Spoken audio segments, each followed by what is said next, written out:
Так, в одном индийском кафе я попробовал томатный рис. Название оригинального не помню, но решил повторить этот рецепт.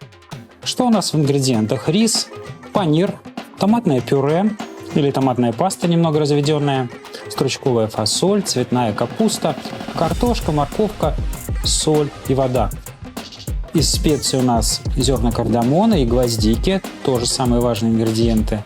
Кумин зернами, куркума, кориандр, перец чили и паприка. Итак, ставим на огонь кархай или любую другую кастрюльку, наливаем масло, кладем паприку, куркуму и соль. Берем сыр, нарезаем крупными кубиками и обжариваем. Отдельно, и когда он слегка обжарится, отложим в сторону. А пока промоем рис. Панир готов, воспользуюсь им в конце. Вода тем временем закипела. Итак, наливаем масло, кладем кардамон, гвоздику.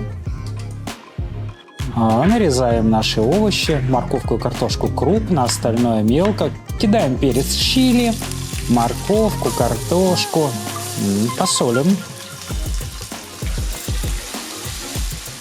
Добавим зерна кумина, куркуму и кориандр.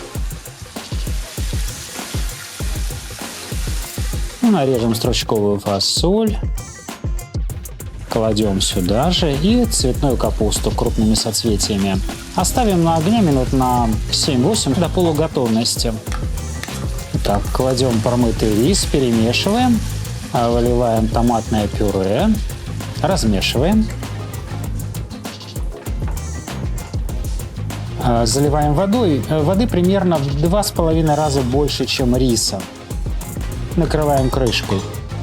Можно через некоторое время открыть, посмотреть, как тут дела. И оставляем до готовности. Вот примерно до такого вида.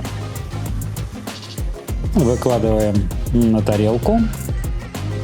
И кладем куски крупного сыра. Приятного аппетита!